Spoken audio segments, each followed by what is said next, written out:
Look, we know that the tariffs have been introduced and that, America has escalated them against China, China's escalated them against America, and so on. But what is happening in the kind of sense of treasuries and this kind of gilt market in America, and why should we care about what is happening there? So the treasury market is the US government bond market. In the UK, we call our bonds gilts, so it's the equivalent. And we're seeing a very dangerous dynamic of synchronized selling, which is US stocks, which was the dominant story after April 2nd, they sold off. Then this contagion has now spilled into the bond market, and it looks like it's also spilling into the dollar. So any US denominated asset is now like a hot potato that investors, hedge funds want to drop. And this is a premium that you mentioned, gilts, that we're kind of used to in the UK because it was a so-called moron premium attached to Liz Truss. And I would argue that in some senses, Liz Truss makes what's happening, the Liz Truss moment looks like a storm in a teacup, because if you have a moron premium attached to the world's most powerful economy with the world's safest assets, the dollar and US bonds, and if nobody wants to hold them, then we're kind of at an all bets are off moment for the financial system. So it's almost hard to overstate how unprecedented the storm over financial markets could become if indeed this synchronized selling deepens. Mehreen, did I hear that right? Did you call it a moron premium? So the moron premium was I'm going to give my props to Dario Perkins, who works for TS Lombard, who described this bizarre phenomenon which happened after Liz Truss moment, where the pound was selling off, but so were UK government bonds. And this basically happens when the market have lost confidence in the policy making of a country. We usually attach it to emerging markets. The UK sort of resembled an emerging market in the Liz Truss moment. We called it a moron premium because the policy making was pretty moronic.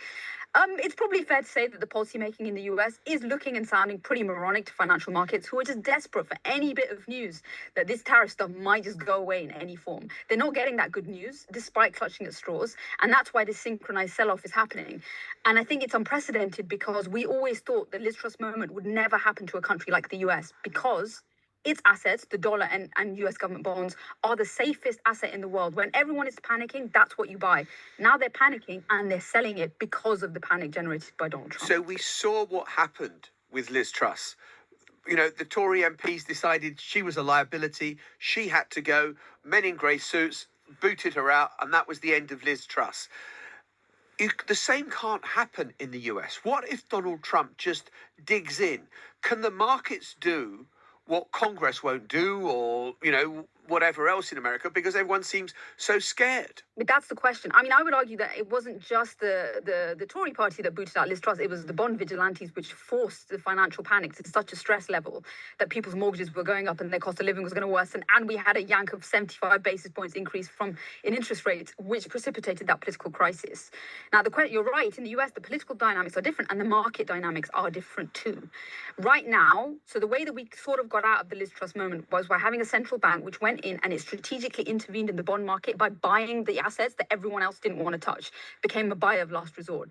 The mounting pressure is on the US Federal Reserve, a central bank that Donald Trump has in his crosshairs, to do the same thing. So far, we've heard very little. I think that is a natural step. In some ways, Liz Truss is quite a good model, or that the way that we handled that was quite a good model for the US to follow. But the question is going to be, are we going to get rate cuts? Is there going to be massive liquidity into the financial markets? Who is going to come and stem this panic? Because the panic is not going to be stemmed by the White House. I think it's fair to say in the next couple of days, we're not really going to see a retrenchment on tariff policy from the Trump administration, which actually, if anything, has widened it to things like the pharmaceutical sector and has become more aggressive on China. I might just quickly mention there's another geopolitical dimension which is really important. China and Japan are the two countries that are the biggest foreign holders of US government debt in the world. Right now, they're not selling those bonds. If they do, then we end up in a kind of geopolitical financial warfare where two countries that have been hit by tariffs, and let's just concentrate on China because it's the one that's really been hit by tariffs. If they decide that they want to really yank up the pressure on Donald Trump and the financial system, they can dump those bonds. And that's really like why the scale of what we might be entering into is just really, as I said, is really difficult to overstate how almost apocalyptic it could be. Capitalism might be being sacrificed on, the ideological determination of this president. And that's, again, a bit of a Liz Truss thing. Ideology is really scary to people in the market. They just rather have practical policymakers who see where the winds are blowing and they change their policies as a result. This president is ideologically committed to tariffs. He's obsessed with them. He loves them. He thinks that they are a silver bullet to, regaining purchasing power for American workers and bringing back American jobs. There's very, very few, I would say, people beyond his immediate circle who think that way. And again, we mentioned the bond vigilantes. Wall Street is kind of turning. So there's private financiers, people like Jamie Dimon, who were cheerleading for Donald Trump only a few months ago. They're turning. And the screws are also turning in financial markets. So when do we get to the tipping point? I think given the nature of the kind of volatility in markets, and you get to this place where prices just become unmoored, you can really catalyze events very, very quickly. But again, it's the open question. It's more likely that the Fed will do something as a sort of palliative to calm things. And then we have to start thinking about where tariff policy is going after that. Mehreen, fantastic. Great to have you on. Thank you so much. Thank you very much indeed. I mean,